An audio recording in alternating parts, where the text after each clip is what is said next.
6월 둘째 주 영화 분석 들어왔습니다. 6월 들어와서 처음 하는 거죠. 이제 이 방송을 마치면은 2주 동안 저희 DJ들 전부 다 시험 기간이어가지고 2주 동안 휴회를 해요. 그러니까 이번에는 이제 요즘 최고 논란인 기생충에 대해 얘기를 해보려고 합니다.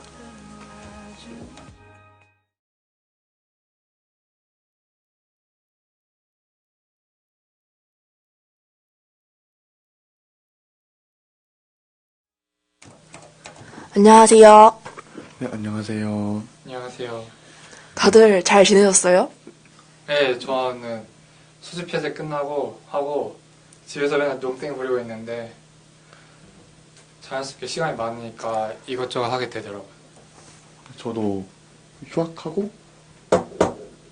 이제 알바도 이제 멈추고 계속 영화만 보고 있는데 영화 너무 많이 봐가지고 이제 행복하게 시간 보내고 있습니다. 행복해요. 요새 제가 괜찮은 영화 너무 많아서 다시 해주는 것도 지금 되게 좋은 게 많아가지고 지금 재개봉 영화도 많고 네, 재개봉 영화도 많고 약간 이제 좀 피크인 것 같아요. 좋은 영화들 나오는 게. 그 며칠 전에 스페이스 오디세이 오, 영상 촬영 보셨어요? 진짜요? 스페이스 오디시 하기 전 거 봤는데 그게 지난해 마리앙 바드였을 거예요. 그거 알른네네라는 감독 작품인데 스페이스 오디세이 어떠셨어요? 짱이었어요.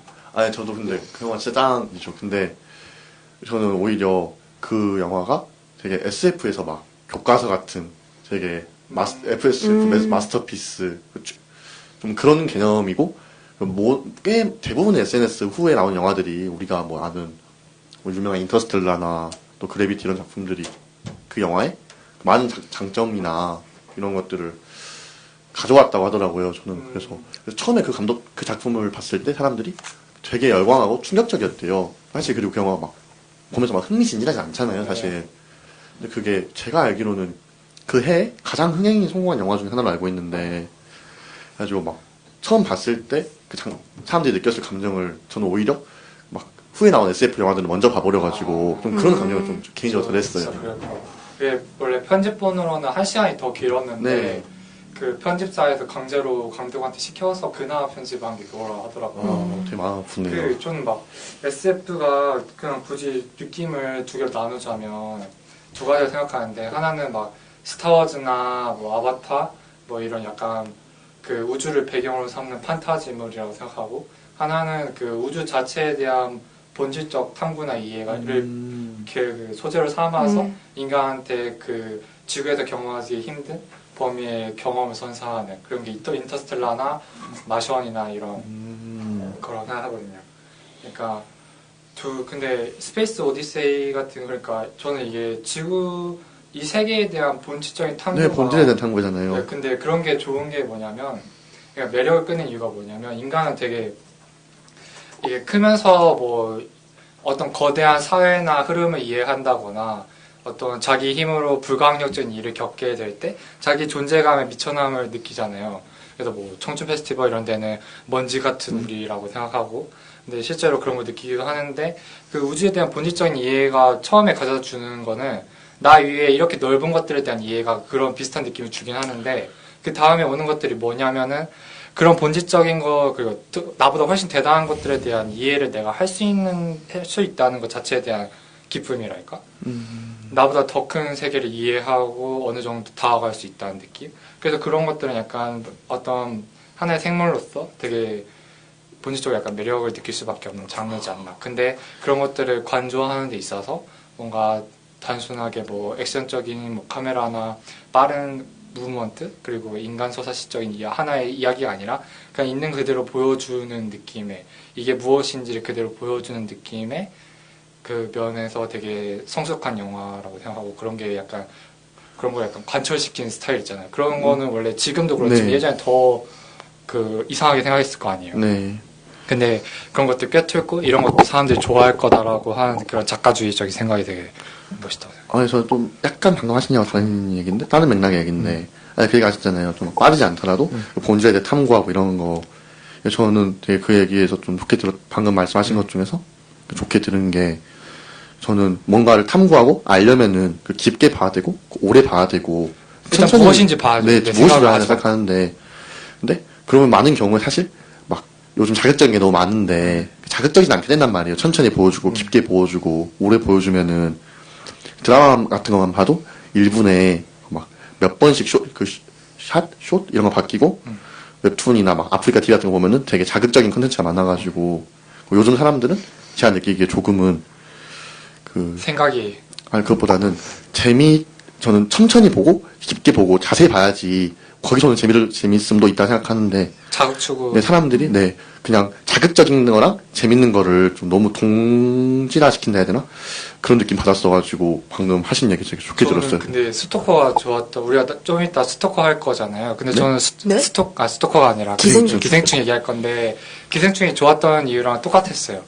이게 기본적으로 뭔가 그러니까 자극적이라는 게 뭐냐면은 저는 명확하다라고도 생각하거든요. 이 사람이 나한테 무언가를 전달하는 게 명확하고 이렇게 명시적으로 서로의 교환이 이루어지는. 근데 이런 걸 그냥 지켜보고 무언가 그냥 바라보고 깊이를 느끼게 하는 것들은 그 상대가 나한테 무언가 말을 하는 게 아니라 그냥 그 사람의 세계를 내가 경험하는 거죠. 오. 근데 그런 본질적인 차이가 왜 중요하냐면 기본적으로 어떤 사람이 존재에 대해서는 그 사람의 세계가 그거의 모든 근거가 되거든요. 그 사람이 그런 삶과 세계를 가졌기 때문에 그런 행동을 하고 그런 캐릭터로서 기능한다로 가는데 그래서 어떤 사람을 평가하는 데 있어서 이 사람이 뭔가 잘못됐다, 잘했다고 하지 못하게 되는 이유도 그 사람의 인생에서는 그게 당연한 거기 때문인 거죠. 그래서 무언가를 설득하고 다른 사람을 바꿀 때 필요한 거는 당신한테 그 사람한테 이래라 저래라 하는 것보다 당신이 내가 생각하기에 당신이 더 알았으면 하는 부분들이 있고 이런 것들을 보여줬을 때 이런 것들을 알고도 당신이 어떤 선택을 하는지 궁금하다는 식으로 가야 되는 거고 그래서 명확한 메시지로 상대방을 설득하고 이야기한다기보다 그냥 보여주는 영화들이 훨씬 훨씬 전달력이 뛰어나고 진짜 무엇을 바꾼다고 생각하는 거죠. 근데 그런 점에서 스페이스 오디세이 같은 영화는 그 말 그대로 이 사람의 시야를 확장시켜 주는 거죠. 이 영화를 보고 우리가 무언가를 해야 될지를 누군가 알려주는 게 아니라 우리 나름대로의 판단을 더 잘 내릴 수 있게 되고 그에 따라서 좀 더 많은 걸 품은 사람인 만큼 좀 더 많은 것들에 이득이 되는 방향으로 나아가게 되죠.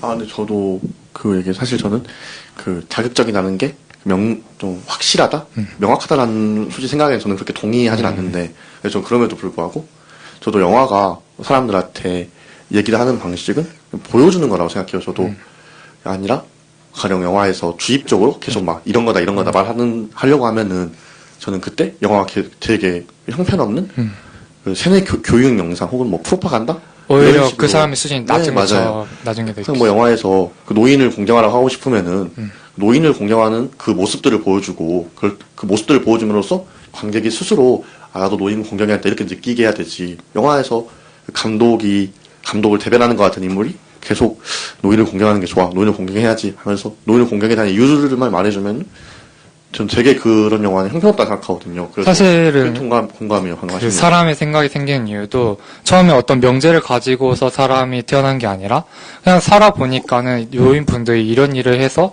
이런 어떻게 환경을 만들어주는데 그런 환경 속에서 내가 살게 돼서 얻는 이익 같은 거나 내가 그런 것들 경험한 것도 안 다음에 이러이러하니까 노인분들 공경해야 되는 게 맞는 것 같더라라는 식으로 스스로 느끼게 해주는 게 가장 보여줌으로써 스스로 느끼게 해줘야지 그냥 주입하듯 하는 것보다 사실 그래서 뭔가 네네. 경험할수록 명제가 먼저 오는 게 제일 수준이 낮은 거라고 알게 되죠. 네. 자, 이제 네, 기생충 얘기 기생충 넘어가면은. 기생충 얘기 다들, 기생충 다 보셨죠? 저는 좋은 날 바로 아침 8시에 그 개봉날? 개봉날. 바로, 네, 조선날이 아니에요. 권순 DJ는 언제 좀 보셨어요? 그저께 봤어요. 그저께 봤어요. 저는 이제 오늘 아침에 좀 보고 왔는데, 점심쯤에. 다들 어떻게 보셨어요? 일단 한마디씩 한번 해볼까요? 어떻게 보셨는지? 제가 제일 좀 안타깝게 본 것 같으니까 좀. 예. 아니, 저는 영화만 놓고 봤을 때 막 기술적이라던가 영화적인 구조라든가 이런 거는 깔 거 없이 되게 원래 본 감독님께서 완벽주의자로 알고 있어가지고 그 성향이 딱 그대로 보이게 깔 거 없이 진짜 완벽하게 만들었구나 싶었는데 저는 그래도 영화에서 그 하고자 하는 얘기나 비판하는 게 명확하잖아요. 부정할 수 없이 너무 명확하게 비판하고자 하는 걸 넣어놨잖아요. 아닌 것 같은데? 명확한 게 계급 아니에요?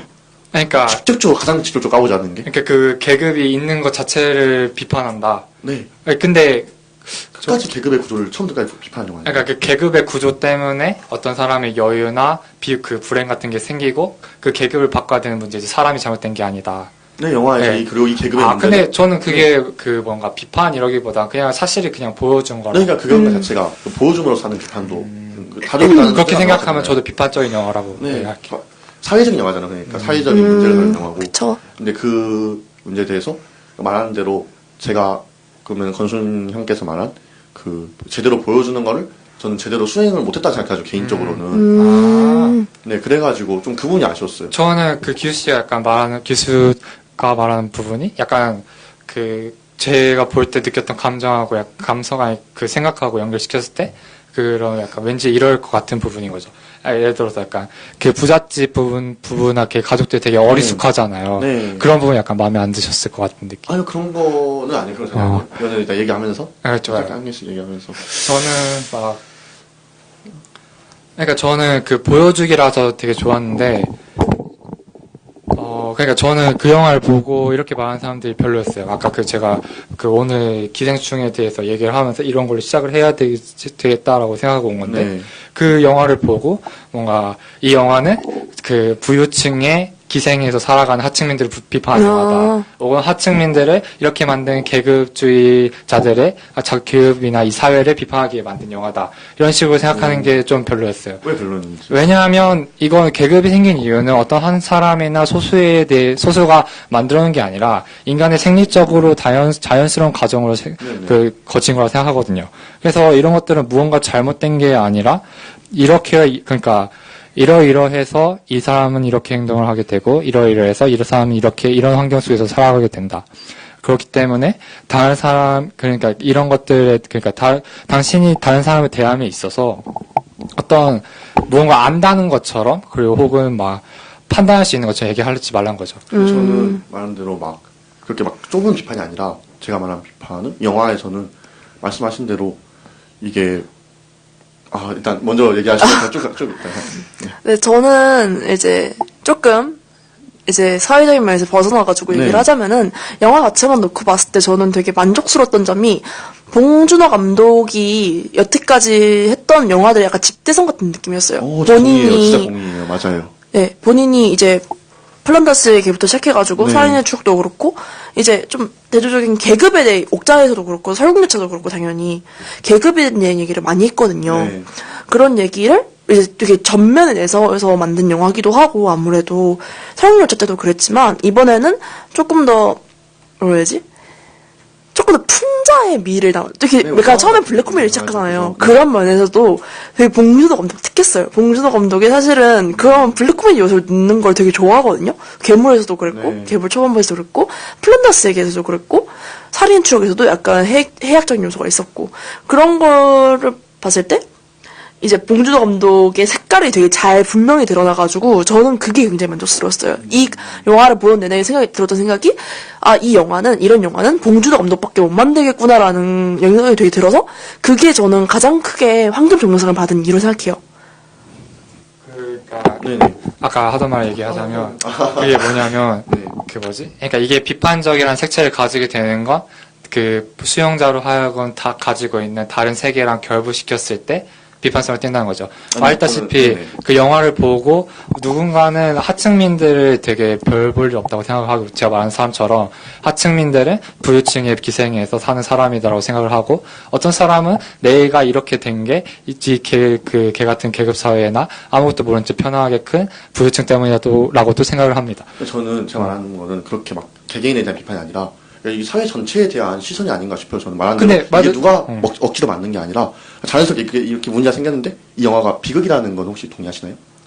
비극이라는 거에 대해서. 네, 비극이긴 하죠. 그냥 비극인데 그게 이 비극을 통해서 저는 비극을 찍은 거는 비극에 대해서 비극은 항상 원인이 있을 거고 말하고 싶을 게 있을 텐데 그러니까 이렇게 생긴 사회지만 우리가 이 사회에 대해서 뭔가 최소 특정하게 이 부자 때문이고 이 가난한 못 살고 이런 걸 비판하는 게 아니라 이 사회 전체에 대해서 저는 비극으로 만들므로써 비판하고 싶은 게 있다 생각하는데 저는 그게 잘 성공적으로 해내지지 않았다고 생각해서 저는 안타까웠었어요.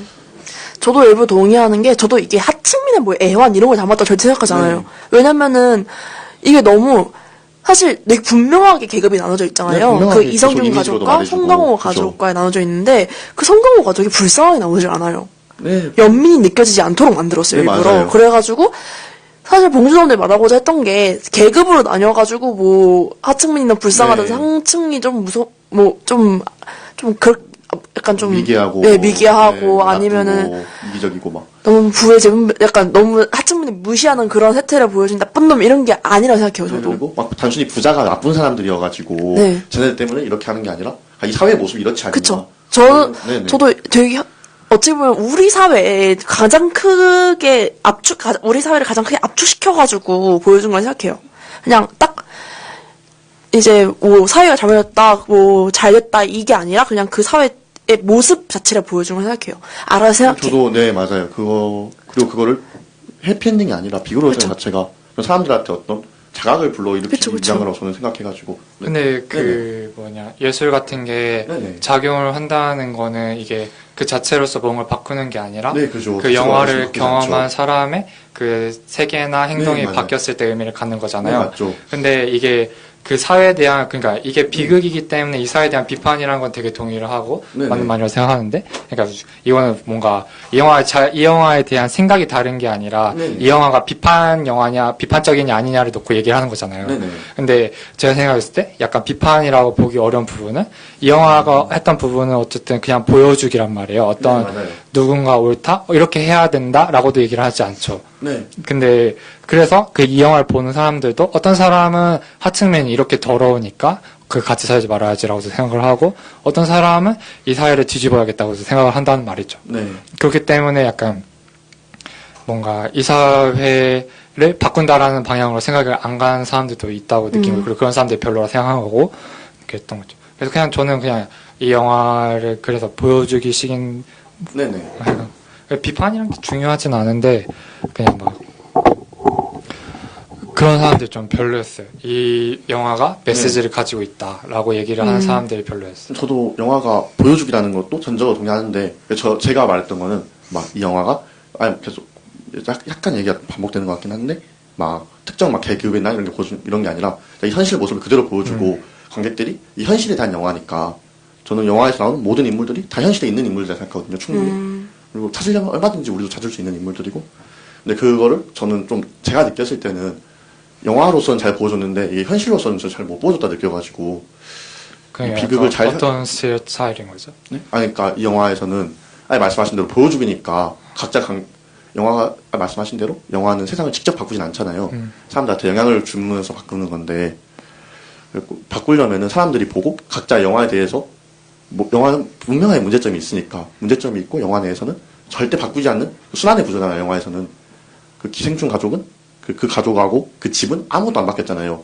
다 칼부림이 났음에도 사람들이 그걸 보면서 저는 뭔가 뭐든지 간에 각자 현실에 대해서 자각을 할 수 있어야 한다 생각하는데, 제가 느꼈을 때는 이 영화 좀 더 이거는 길게 얘기했어야 되는 거긴 한데, 영화를 본 관객들이 그 영화를 보고서는 제 생각에는 재밌는 영화다 정도에서 끝나지 않을까 싶어가지고, 똑똑한 사람들은 당연히 보고 이 영화에 대해서 계급에 대해서 생각할 수 있는데, 저는 그런 걸 전혀 거의 못 느낄 것 같다는 느낌을 많이 받아가지고, 진짜 재밌는 영화에서 저는 멈출 것 같다는 느낌을 많이 받았어요.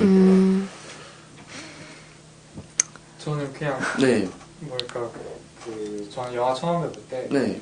그냥 처음 앞부분에서 되게 뻔하다는 생각을 많이 했어요. 이렇게 네네네. 그러니까 그래서 뭔 생각이 그냥 이게 보면서 나오는 신기한 경험인데, 저는 그냥 그렇구나 약간 자연스럽다라고 그냥 느끼는 생각에 그쳤는데, 저는 그냥 옛날 아니고 공익하기 전에 그냥 그때는 저는 좀 여러분보다 약간 몇 살밖에 나이가 많지 않지만 그 몇 년 동안에 약간 세월호나 뭐 백남기 농민 뭐 이렇게 쓰러진 사건이나 그냥 필리버스나 막 국정화 교과서나 뭐 학교 그 프라임 사업이나 뭐 이런 사건들을 많이 겪었고, 그런 것들에 대해서 관심이 그래도 좀 많은 학생이었거든요.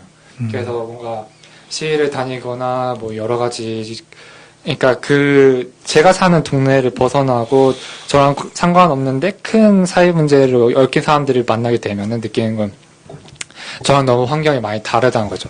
저는 막 살면서 그냥 학교도 초중고 완전 붙어있는 데 나왔고, 저희 동네에는 되게 사이 좋은 편이라고 생각하니까 뭐 별의별 문제가 생기지도 않았고 일진애들도 기껏 해봐야 그냥 힘 좀 쓰는 정도였거든요. 근데 실제로 어떤 사람들의 삶을 가게 되면 진짜로 완전 그 헤어나올 수 없는 수렁 같은 느낌도 되게 많고 뭔가 보조리들이 판치고 약간 그것들에 대해서 바꿀 약간 엄두나 이런 것도 나지 않고 그런 것들에 대해서 그냥 실제적인 그런 것들을 보는 거죠.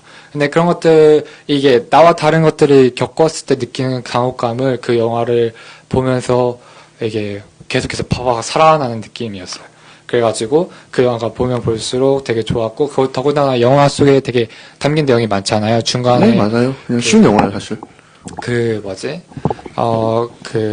가족들이 그냥 술집에서 그냥 캠핑 간 다음에 술판 버릴 때 갑자기 핵에 대해서 연설을 하면서 핵만 쏘면 뭐 꼼짝 못하는 것들 뭐 이렇게 얘기하기도 하고 조효정이랑 그러니까 가족들 소파 밑에 숨어 있는데 탄트에 있는 아들 보면서 조효정이랑 이렇게 이성균이랑 그런 부두로 가는데 조효정이 마지막에 하는 말이 마약 사줘라는 말이었고 그 다음에 또 최우식이 가족들 떠난 다음에 집 마당에 이렇게 누워서 하늘을 보는데 집에서 하늘을 올려다 본다는 게 이런 느낌이구나. 근데 사실 우리 대부분은 아파트에서 살고 있잖아요.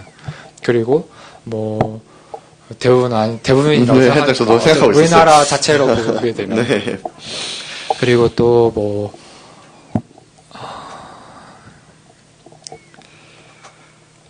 천천히 하세요. 그래가지고 그런 것들 약간 그러니까 대사 저는 이렇게 좋았던 게 이성균이랑 조효정을 그렇게 하는 부분이 저 되게 뜬금없고 약간 별로다고 처음에 느꼈던 게 이 네. 장면 하나만 따로 그러니까 의미가 없는 느낌이었어요. 다른 것들은 대사 하나 뭐 연결 흐름에 있어 다 이어져 있고 이게 무언가를 시사한다는 걸 다 느낄 수 있었고 그런 것들이 이렇게 다 한 영화에 담을 수 있다는 게 되게 재밌었고 그러다가 마지막에 최우식이 돈을 벌 겁니다로 시작했지만 결국 그게 환상일 거라는 것도 사실 시작할 때부터 알고 있었고 그런 게 우리 사회에 약간 이 나이대들이 다 공통적으로 가지는 거고 내가 무언가를 하겠다고 해서 뭔가 이루는 게 솔직히 좀 허황된다는 걸 느끼는 거죠. 그래서 뭔가 그런 것들을 담아냈고 그런 것들을 성공적으로 잘 보여준다는 것 자체로 약간 되게 제가 말한 비판이란 게 저희가 좀 제 워딩 때문에 아니 지금 그러니까 뭔가 그것들에 대해서 뭔가 동감 안 한다거나 그런 것들 얘기를 하고 싶었던 거 아니고 그냥 제 개인적인 흐름이 약간 아니 저도 말하는 거에 저 완전히 같은 맥락에서 끝에만 달라진 건데 맞아요. 그러니까 방금 하신 얘기를 많은 사람들이 다 느낄 수 있었으면 좋았을 것 같은데 그러니까 이거는 제가 아직 사람들의 평을 다 들어본 게 아니니까 할 수는 없겠지만 제가 느끼기에 그렇게 보여주기를 성공적으로 저는 못했다고 느껴가지고 그러니까 진짜 한편에 재밌는 영화 사람들이 감상을 영화 밖으로 이렇게 가져갈 수 있는 게 아니라 그렇게 느꼈었거든요. 네. 그래서 처음에 시작할 때 느꼈던 뻔함이 진짜 완전 사실이다로 바뀐 느낌이었죠. 이 영화 하실 말씀 있어요? 재밌게 본 얘기.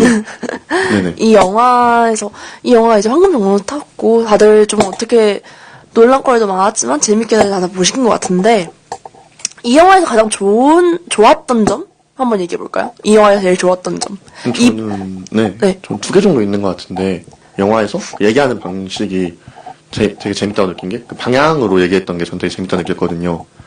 방향이 일단 위아래는 뭐 구분할 것도 없잖아요. 계속 그쵸. 위로 올라가는 영화고 밑으로 내려가는 영화고 그리고 영화에서 가장 중요한 장소인 그 집에서 보면 거기서 명백화가 있잖아요. 지하하고 지상이라는 그 얘기하는 보통 사람들이 위아래는 잡는데 전 또 재밌다고 느꼈던 게 그 앞뒤도 되게 영화에서 앞뒤요? 앞뒤도 되게 잘 잡았다고 느꼈는데 영화에서 보면은 이성균의 그 부잣집은 되게 앞만 보고 가는 이미지를 되게 많이 저는 준다고 느꼈거든요. 시선으로도 그렇고 그리고 이거는 결정적으로 대사에서 말하잖아요. 운전할 때 손 가보고 앞이나 보라고. 근데 또 재밌는 거는 이렇게 앞만 보는 사람들은 영화에서 보면은 모든 다치고 죽는 사람들이 공격당할 때 뒤에서 공격을 당해요. 전부 다 뒤에서 칼을 맞고 뒤차기로 계단에서 떨어져서 맞고 뒤에서 돌을 맞고 그래가지고 처음에 이 부자들은 이성균의 가족은 앞만 보고 가지만 그래서 뒤에서 오는 것들을 보지 못해서 이렇게 공격당하고 죽게 되고 그리고 송강호의 가족도 결국 그런 식으로 따라가려고 하다가 앞만 보고 가려고 하다가 결국 다 뒤에서 오는 공격들에게 죽는 거. 되게 독특하게 보셨다. 네, 저도 그걸 안 생각 못했거든요. 네. 근데 그런 게 제가 말한 것보다 더 많이 있었어가지고 그것도 되게 재밌게 봤어요. 시선을 되게 재밌게 처리했구나. 저는 제일 또 하나 더 있잖아요. 저는 그리고 두 가지 있다고 근순이 형 하셨으니까. 말대로 저는 약간 뻔하다고 느꼈던 게 막 이제 가족들이 캠핑을 가니까 집에서 술판을 버리고 되게 위태위태하게 놀잖아요. 그쵸. 당장이라도 걸릴 것 같이. 맞아요. 저는 그게 되게 싫었거든요. 너무 뻔한데 뻔한 거 알면서도 긴장돼가지고. 근데 공포영화 볼 때 느낀 거죠. 근데 저는 이 기생충이라는 영화가 송강호의 가족과 이성균의 가정만 나왔으면은 맞아. 저도 그게 좋았다고 얘기하려고 그랬어요. 좀 가정부 이정은 별거 없는 영화였을 것 같은데. 맞아. 근데 그 다른 하나의 또 부부를 넣음으로써 맞아요. 너무 그 영화가 저 재밌게 느껴졌어요. 영화 가족의 세 가족이 나오는 진짜 게 하나 나오잖아요. 갑자기. 맞아요. 그래서 그게 진짜 약간 허를 찌르는과 동시에 영화의 판도를 바꿔버리는. 많이 바꿔버렸어 맞아요. 가지고. 이제 좀 평면적인 영화에서 갑자기 제2의 지하가 나오니까 원래 지상과 반지하와 완전한 지하가 나오니까 네. 되게 재밌더라고요. 제가 제일 좋았던 점은 냄새였어요. 왜냐면은 중요하죠. 보통 이렇게 계급을 구분 지을 때 나오는 게 의복이라든가 사람의 말투라든가 특히 이제 미국 영화 같은 경우는 이제 말투에서 그게 많이 드러나잖아요. 이제 상층과 하층을 말투로 많이 구분하기도 하고 그러는데 이제 이 영화는 되게 독특하게 냄새로 그걸 구분하잖아요. 냄새. 여러 가지가 집도 그렇고 많이 구분을 하지만 냄새로 분명하게 선을 긋잖아요. 네. 이성균이 특히 이제 냄새가 난다라고 해가지고 상대와 본인을 되게 선을 그으면 구분을 하잖아요. 그런 포인트가 되게 좋았어요. 그 구분 짓는 포인트를 냄새로 잡았다는 게 그리고 마지막에 송강호가 갑자기 분노가 폭발하게 된 계기도 냄새였고. 영화에서 보면 애기도 냄새를 구분해버리잖아요. 맞아요. 똑같은 냄새 맞아요. 근순이 형은 어떤 거 좋아하는지. 전 그냥 냄새가 좋았던 게 약간 인종차별이나 이런 것처럼 그러니까 이게 냄새는 그냥 당장에 뭔가 바꿀 수 없는 거잖아요. 맞아요. 그럼 바꿀 수 없는 것에 대한 뭔가 모독이나 평가가 사실 좀 더 와닿기 마련이잖아요. 맞아요. 그렇기 때문에 좀 더 비참하게 느껴지는 장면을 요소로 냄새 그런 게 저도 재밌었고 다른 가족 등장할 때 처음에 안경 끼고 비 맞은 채로 할머니가 네. 등장하시잖아요. 진짜 무섭게. 진짜 무서웠어요. 근데 무서운데 그러다가 팍 들어가는 게 이게 스릴러 장면이 그러니까 이 영화가 그냥 사회 문제를 다뤘으면은 이게 그러니까 저는 많은 영화가 기본적으로 약간 이야기를 다룰 때 노래도 그렇고 굳이 사랑의 형태를 취하는 이유는 많은 사람의 흥미를 끌면서 메시지를 전달하려고 하려다 보니까 과정으로서 사랑을 취한다고 생각하거든요. 근데 이 영화에서도 그 스릴러 그러니까 그렇게 스릴 넘친 장면이 없었으면 좀 지루할 수 있었던 분위기를 빠르게 가져가기 위해서 빠르게 가져가는 용도로서 약간 잘 흐름을 이어주는 용도로서 그 장면이 되게 좋았다고 생각하고 그런 느낌을 준 게. 근데 그 할머니가 처음에 안경 쓰고 등장할 땐 되게 무서웠는데 그 가족들이 이렇게 엄마만 내려가고 이렇게 팔 가지고 지탱하고 있다 팔 빠지고 이렇게 넘어지잖아요. 근데 그러면서 바로 이 할머니가 태도가 변하는데 그럴 때 안경을 딱 벗거든요. 근데 그렇게 무서웠던 할머니가 너무 귀엽게 보이는 거예요. 그때부터 정상적인 사람으로. 그리고 마지막에 아주 원래 가정부 아주머니가 죽을 때 그런 말 하잖아요. 실은 누구 누나 언니 되게 착하다고. 맞아요. 그래서 저는 그것도 되게 그 인물이 처음에 무섭게 등장했으나 그냥 우리하고 평범하게 같이 살 수 있는 그런 인물로 잘 묘사했다고 생각해요. 그리고 저는 이 영화에서는 근데도 불구하고 이 사람들이 같이 공생하지 못한 영화잖아요. 그러니까 제목은 기생인 거고 그거를 되게 잘 표현했다고 느꼈었어요. 사실 이 영화에 대해서 좀 다른 제3의 부부에 대해서 얘기를 하자면은 되게 얘기가 많긴 하지만 저는 사실 이정은 씨도 무섭긴 했는데 남편분이 그죠. 전 개인적으로 제일 좋았었어요. 남편분이 어떻게 그렇게 캐릭터를 잡았는지 너무 신기한 거예요.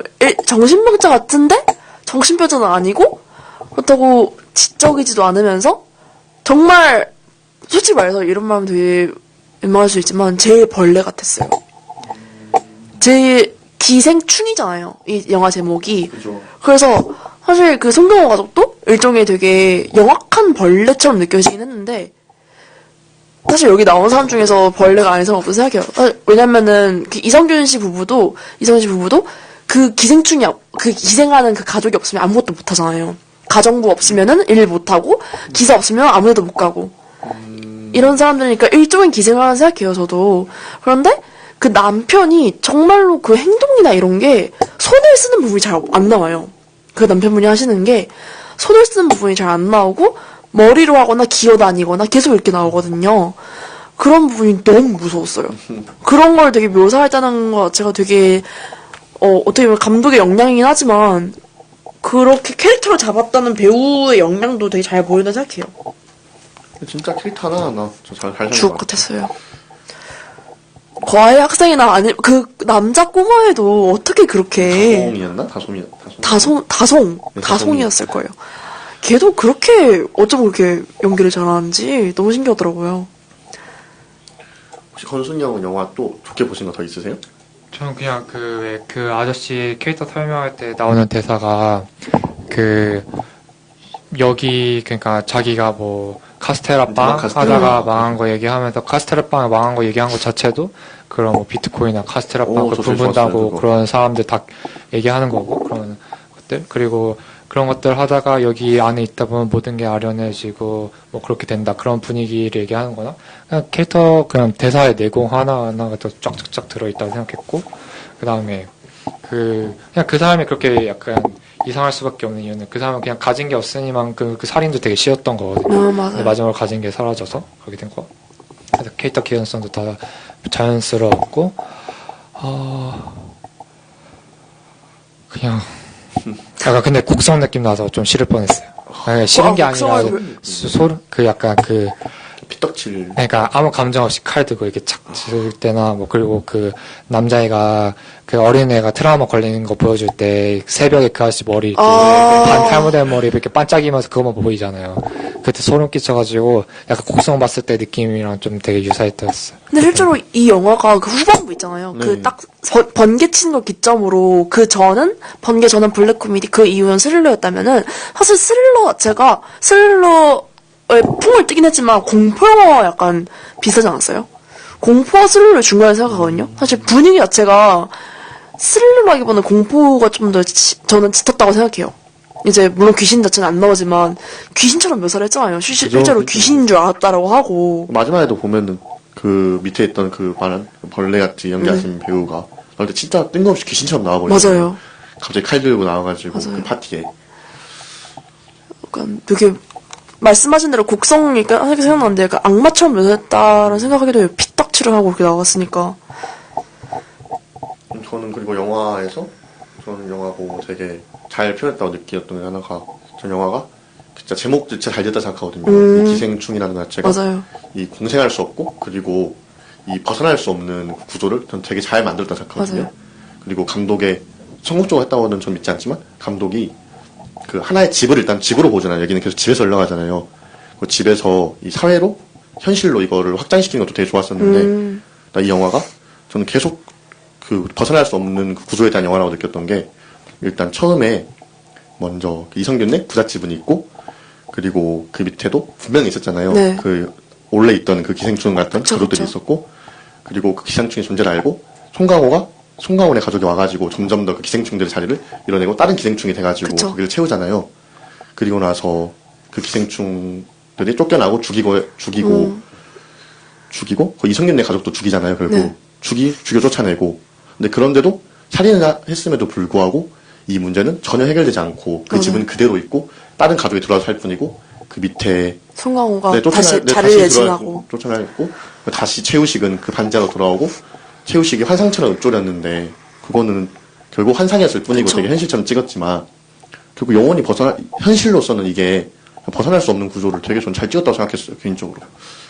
근데 저는 잘 찍었다고 생각했는데 많은 사람들이 모두가 보면서 이 이야기가 이 벗어날 수 없는 현실을 찍은 영화인가라는 생각을 저는 못했을 것 같다는 생각을 많이 해가지고 그리고 저는 영화가 현실에 대한 이야기라고 계속 처음부터 말했던 이유가 되게 처음에는 이 가족들 위주로 나오잖아요. 이 송강호의 가족 위주로 나오고 이성균의 가족 위주로 나오고 나중에 또 다른 가족 하나 위주로 나오고 후반에 갈수록 이제 그 폭우가 오잖아요. 네. 폭우가 오면서 이제 다른 가족들을 다른 사람들을 보여주기 시작하잖아요. 계속 저는 이게 현실로 확장했다 생각하거든요. 그 대피소에 있는 사람들도 있고. 그쵸. 근데 대피소에 대피소에서 네. 행안부 안전 대피소 거기 위에다 세월호망을 세월호 거기 네. 났던 진도 거기 되죠. 네, 그리고 또 이제 그렇게 비가 와가지고 사람들은 이렇게 터전을 잃은 사람도 있는데 이성균네 가족만 이렇게 이야기 아니었던 게 그렇게 사는 게 아니라 이성균네 가족은 그만하잖아요. 조효정이 비도 오고 먼지도 개고 너무 좋다고. 근데 그 가족만 그런 게 아니라 그 다음 날 수재민 있는 날에 파티로 오는 그 많은 사람들 있잖아요. 그쵸. 그런 것들을 확장하면서 현실에 대한 걸로 잘 확장했다고 분명한 대조가 보여지죠. 네. 그 수재민에 체육관에 갇혀있는 사람들과 가든파티라는 그런 사람들을. 그리고 저는 그걸 보면서 단순히 이게 그러니까 이 가족만의 비극이 아니라 이건 사회에서 있는 일이다라고 말했다고 저는 느꼈었어요. 이 영화에 대해서 지금 여러분 놀라실 텐데 30분 넘게 이 영화에 대해서만 얘기를 했어요. 다들 사실 봉준호 감독이 이렇게 다작하시는 분은 아니시잖아요. 몇 년에 한 번씩 나오고 이런 분인데 이 영화가 황금종려상을 받았다는 그 사실 자체가 저는 되게 센세이션을 했어요.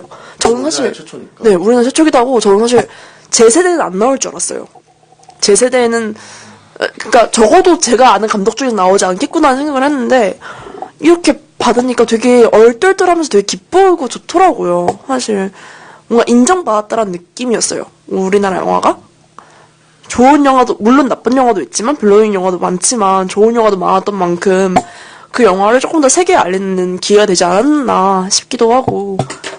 그리고 올해가 또 한국 영화 100주년이라. 맞아요. 네, 100주년에 또 받아가지고 그 수상이 좀 의미 있다는 생각은 들었어요. 되게 의미 있었죠. 이 영화에 대해서 되게 이것저것 얘기를 많이 해보고 이 영화 외에 스페이스 오디세이 얘기도 했었는데 다들 이 영화를 좀 재밌게 보시고 어떻게 보면 비판점도 찾았고 대립점도 찾았고 그런 면에서 되게 다양한 사회 문제를 보여준 생각해요. 이제 기수 씨가 말씀하셨던 것처럼 받아들이는 사람에 따라 좀 다를 수도 있겠지만 현실을 되게 잘 분명하게 보여준 영화 저는 생각하고 그런 면에서 이 영화 자체가 우리나라한테 되게 의미하는 바가 큰 것 같아요. 우리나라 자체. 어떤 걸로? 사실 이 영화에 나오는 면 중에서 우리나라 사람만 이해할 수 있는 게 좀 많잖아요. 그래서 진짜 많죠. 대만 카스테라 같은 거. 대만 카스테라도 맞아요. 기사식당. 네, 기사식당. 기사식당도 그렇고 아니면은 반지하라는 개념? 물론 반지하가 이제 외국에 있지만 그런 형태의 반지하 없잖아요. 그런 정말로 말도 안 되는 약간 문 앞에서 오줌 싸고 네. 이런 물론 할렘 이런 데 있을 수 있지만 그런 면들이 조금 그리고 우리나라 그 계급을 문제를 볼 때도 우리나라 예실 가정 과외교사가 들어오고 그 과외교사가 점점 이렇게 늘어나고 이런 면들이 약간 우리는 이거 우리나라 사람들이라 좀 내가 다행히 우리나라 사람이라 잘 이해할 수 있었다? 라는 면들이 있는 것 같아요. 네, 그리고 저도 이번에 좀 느꼈던 건데 저는 이 영화를 좀 진지하게 진짜 애정을 가지고 본 게 좀 이제 한 고등학교 정도부터 같은데 따지면은 근데 저 그때부터 송강호였다 봉준호 감독님께서 찍으신 영화들이 설국열차, 맞아요. 옥자 이런 거였었는데 저는 그 작품들 개인적으로 되게 아쉬움이 많나요? 맞아요, 저도요. 작품인데 저 이번 영화 보면서 좀 개인적으로 느꼈던 건데 이거는 봉준호 감독님은 좀 해외적인 영화들 말고 한국의 이야기를 다룬 영화들을 찍으면은 좀 더 잘 찍을 수 있다고 좀 많이 느꼈었어요. 마더나 살인의 추억이나 정말 좋았죠. 기생충도 그렇고 저는 굳이 뽑자면은 옥자하고 설국열차가 봉준호 감독님 커리어 중에서 제일 별로라고 생각해가지고 저도요. 진짜. 네, 저는 그래서 저도 한국의 이야기를 찍을 수 옥자가 제일 있다고. 별로였어요, 저는. 네. 그냥 저는 곰 영화지 탔다고 해서 내가 기쁘진 않았고 별 의미도 없고 그냥 한국 영화라서 탄 것도 아니고 그냥 봉준호라서 탄 거라 생각하고 근데 그런 건 있는 것 같아요. 요새 일본 영화 감독 중에 되게 좋은 감독이나 대만이든 뭐든 그 특징을 보고 저는 어떻게 생각하냐면 그냥 그 사회의 문제에 대해서 심도 있게 다루다 맞아요. 보니까 인간에 대한 탐구까지 나아간 영화들이 제일 대박이고 그런 것들이 해외에서도 굳이 그 나라 문제가 아니더라도 인정받고 되게 공통의 영화가 된다고 생각하거든요. 그래서 봉준호 감독님이 이번에 잘하신 부분도 그런 것 같고 그래서 그냥 저는 그냥 그렇게 우리 자신의 문제를 탐구하는 영화들이 결국에 수준이 높고 그런 것들이 좀 더 많았으면 좋겠다는 느낌이었습니다. 네, 오늘 정말 한 영화로 이렇게 많은 얘기를 나눠볼 줄 많은 시간 동안 이렇게 얘기를 나눠볼 줄 몰랐는데, 오늘 다들 비가 이제 그쳤죠? 비가 그쳤으니까 다시 폭우를 조심하며 집으로 돌아갑시다. 여러분 안녕.